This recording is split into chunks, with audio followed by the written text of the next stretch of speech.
Hello বন্ধুরা, আমাদের SD TV চ্যানেলে আপনাদের স্বাগতম। আমি দীপিকা চলে এসেছি আপনাদের জন্য অনুরাগের ছোঁয়া সিরিয়ালের আপডেট নিয়ে। সোনা বাড়িতে এসেই সূর্য বলে, তুমি অনেক ভালো পারফরমেন্স করেছো সোনা মা, চলো তোমাকে আমি চেঞ্জ করিয়ে দিই। তখনই সোনা নিজের গায়ে থাকা গহনাগাটি সব এদিক ওদিক ছিটকা ছুটকি করে। এসব কি করছো সোনা মা তুমি? মা আমাকে কথা দিয়েছিল আমার অনুষ্ঠানে গান গাইবে, কিন্তু আসলো না। তুমি একবারও সেটা নিয়ে কথা বলবে না বাবা? মা গান গাওয়া আর বাবা গান গাওয়া কি এক হলো না? না, এরকম করে আমাকে কেন ঠকালো আমি সেটাই তো বুঝতে পারছি না। দেখো সোনা মা, এরকম করে অভিমান করতে নেই, মা নিশ্চয়ই চলে আসবে।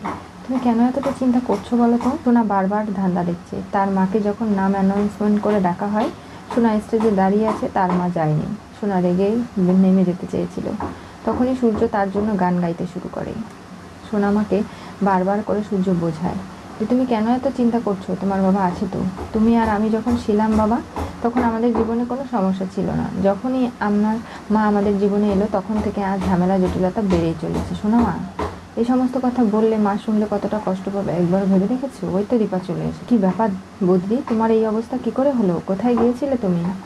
ব্যাগটা দীপার রেখে বলে, আমি রূপার খোঁজ পেয়েছিলাম, সেখানে গিয়েছিলাম ওকে আনার জন্য ছুটে। তাহলে রূপমা কোথায় দীপা? তুমি ওকে কেন আনতে পারোনি? আর দেখছো তো সোনা তোমার উপর কতটা অভিমান করেছে। তুমি ওকে কথা দিয়েও স্কুলের অনুষ্ঠানে থাকতে পারলে না। এবার তুমি কি জবাব দেবে ভেবে দেখেছো সেটা? আমাকে একজন ফোন করেছিল, আমি তাই গিয়েছিলাম। আর নানাভাবে আমি সেখানে গিয়ে রূপার খোঁজ করেছিলাম বাস স্ট্যান্ডে, কিন্তু কোথাও আমরা রূপমাকে পেলাম না। দীপা, তুমি যাওয়ার আগে কাউকে তো বলে যাবে। কেউ যদি তোমার ক্ষতি করার জন্য তোমাকে এরকম ফোন করে ডেকে নিয়ে যেত, তাহলে তুমি একলা গিয়ে তো বিপদে পড়তে। আমরা তখন কি করতাম?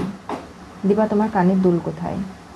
এগুলো আমি দিয়ে দিয়েছি। তার মানে যে লোকটি আমাকে ফোন করেছিল সে আমার কাছ থেকে টাকা দাবি করছিল। আমি তো টাকা নিয়ে যাইনি, 1 টাকাও আমার ব্যাগে ছিল না।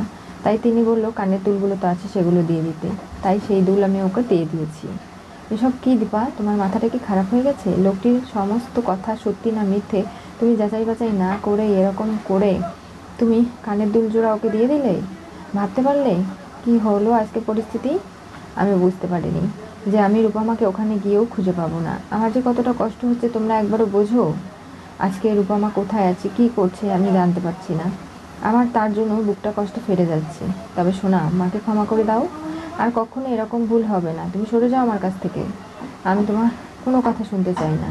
আমি যাচ্ছি। এই বলে সোনা নিজের ঘরে দৌড়ে দৌড়ে ছুটে চলে যায়। দীপা মেঝেতে বসে কান্না করছে আর বলছে, কাকি আমি তো তোমাকে বলে গিয়েছিলাম। কখন?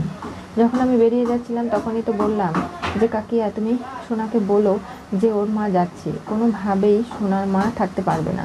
অনুষ্ঠান শুরু হয়ে যাবে, ডাক্তারবাবু যেন সবটা সামলে নেয়। কি? আমি তো কিছুই বুঝতে পারছি না। তখন আমি ফোনে কথা বলছিলাম।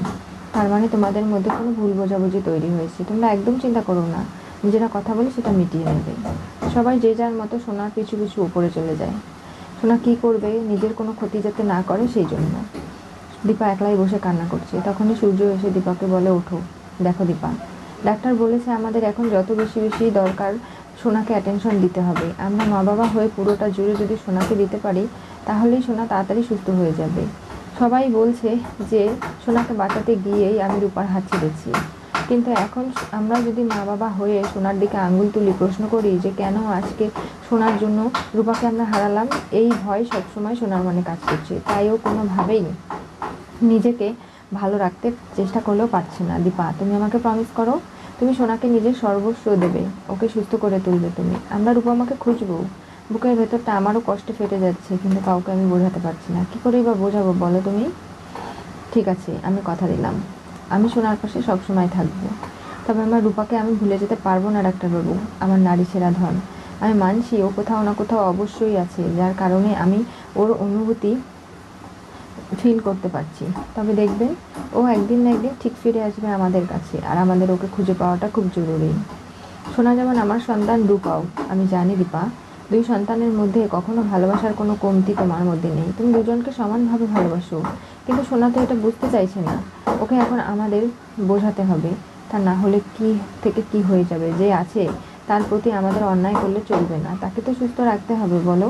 তার জন্য আমাদের যতটুকু করার প্রয়োজন সবটা আমরা করব, নিজের সর্বোচ্চ দিয়ে করব।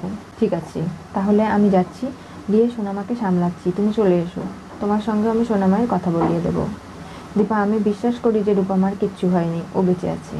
আর একদিন না একদিন আমরা ওকে ঠিক পাবো। তবে তার জন্য তো আমাদের সোনাকে মানসিকভাবে সুস্থ করে তুলতে হবে। সেটা নিশ্চয়ই তুমি বুঝতে পারছো। সোনার যদি একটা ক্ষতি হয়ে যায় সেগুলোকে আমরা মেনে নিতে পারবো? কখনো না। তুমি আজকে ওকে কথা দিয়ে স্কুলের ফাংশনে থাকোনি বলে ও কীরকম রিয়াক্ট করছে, এই বিষয়টা থেকে ওকে বের করে আনতে হবে। সূর্য উপরে চলে যায়। দীপাও পিছু পিছু যেতে চায়, বলে আপনি একলা কেন যাবেন, আমিও যাবো। সোনা মায়ের অভিমান ভাঙাতেই সোনা কান্নাকাটি করছে। সবাই মিলে বলছে, দেখো সোনা, তোমার ফোনে ছবি দেখাচ্ছি, দেখো কত সুন্দর তোমাকে দেখা যাচ্ছে, তুমি কত সুন্দর নাচ করেছো। না, আমি এখন কিছু দেখবো না, আমার কোনো কিছু ভালো লাগছে না। মা আমার কাছে এলো না, আমি এটাই জানি, তাই বলছি। কোনোভাবে আর কোনো কথা আমি শুনবো না। সোনা মা, বাবা, তুমি আমাকে এখান থেকে নিয়ে চলো, তুমি আর আমি থাকবো, আমাদের কাউকে প্রয়োজন নেই। এরকম করে বলা যাবে না সোনা। তুমি কেন বুঝতে পারছো না? তোমার মাও তো অনেক কষ্ট পাচ্ছে পাকামের জন্য। তুমি যেমনটা প্রতি মুহূর্তে পাকামেকে মিস করছো, কষ্ট পাচ্ছ, তোমার মাও তো। তাই তোমাকে তো তোমার মাকে সামলাতে হবে। বলো, তুমি যদি এখন এরকম আচরণ করো তাহলে তোমার মা অনেক কষ্ট পাবে। তোমার কি সেটা ভালো লাগবে? তোমার মা এসেছে তোমার কাছে সরি বলতে, তুমি পারবে না তোমার মাকে ক্ষমা করে দিতে? কোথায় দীপা? আসেনি তো। দীপা, কোথায় তুমি? এরপরে সোনাকে নিয়ে নিচে নেমে চলে আসে। দীপা যখনই যাবে তখনই হঠাৎ বীরের কান্নার আওয়াজ শুনতে পায়। বীরের কাছে সে চলে যায়, সেখানে গিয়ে বীরকে কোলে তুলে নেয়। সোনা এবং পরিবারের বাকিরা নিচে এসে দেখতে পারে হলরুমে দীপা কোথাও নেই। কোথায় চলে গেল? ওর মানসিক অবস্থা এমনিতেই ভালো নেই, এর মধ্যে যদি কোনো বিপদ ঘটে যায় তখন কি হবে? মা আমাকে ছেড়ে আবারও চলে গেল। মা আমার কাছে থাকতেই চায় না, তাই না বাবা? এই তো আমি। কোথায় যাবো সোনা আমার? মা তোমাকে ছেড়ে কোথাও যেতে পারে না, মা তোমাকে খুব ভালোবাসে। বীর কান্নাকাটি করছিল। আমি যাওয়ার সময় শুনতে পেয়ে ওর ঘরে ঢুকলাম। আমাদের কাউকে ডাকতে পারতে, তোমরা সবাই ওপরে ছিলে কাকিয়া, সেটা নিশ্চয়ই বুঝতে পারছো। ঠিক আছে, আমাকে দাও, এখন তুমি সোনাকে সামলাও। দিদি, তুই আর কোনো কিছু নিয়ে ভাবিস না, এগুলো নিয়ে কথাবার্তা তর্ক বিতর্কে জানানো যাবে না। তুই এখন সোনাকে দেখ, আমরা আছি তো সবাই। সোনা, তুমি চিন্তা করো না, এখন থেকে মা তোমার পাশে সবসময় থাকবে। আচ্ছা, তোমাদের সবারই নিশ্চয়ই দম বন্ধ হয়ে আসছে, খারাপ লাগছে, তাই আমার কাছে একটা পরিকল্পনা রয়েছে। আমরা সবাই মিলে যদি একটা পিকনিকের আয়োজন করি তাহলে কেমন হয়? আমি যাব না। দেখো বৌদিদি, আমরা সবাই মিলে শুধু যাব, বাইরে খেয়ে দিয়ে ঘুরে বেরিয়ে আসবো, কেমন হবে সোনা মা? সোনা খুব খুশি হয়ে যায়, নিজের চোখের জল মুছে আনন্দে আত্মহারা হয়ে ওঠে। ওদিকে রূপা রাত্রিবেলা শুয়ে আছে। হঠাৎ করে সে স্বপ্নে দেখতে পারে তার পাকামি হিংসুকুটি এক হয়েছে। সূর্যদীপাও এসেছে। রূপাকে বলছে, বাবা কেন তোমার হাত ছেড়ে দিয়েছিল? তুমি একবারও জিজ্ঞাসা করবে না বাবার সম্মুখীন হয়ে? রূপা, তুমি এরকম করে বাড়িতে গিয়েও কেন ফিরে এলে? বাবার সঙ্গে কেন দেখা করলে না রূপা মা? আর হিংসুকুটি, তুমি চলে গেছো বলে সবাই আমাকে দোষারোপ করছে, এগুলো থেকে তুমি আমাকে রেহাই দাও। দীপা রূপাকে বলে, বাড়ি ফিরে চল, সবাই তোর জন্য চিন্তা করছে, তুই মায়ের একমাত্র কাছের মানুষ, তুই যদি এরকম করে হারিয়ে যাস তাহলে কি চলবে? তোর মা কী করে বাঁচবে রূপা? একবারও ভেবে দেখেছিস সেটা? এরপরে সবাই এক এক করে রূপার জীবন থেকে দূরে চলে যায়। রূপা চিৎকার করে ওঠে, মা মা বলে, তোমরা যেও না। তখনই ফান্টুস চলে আসে।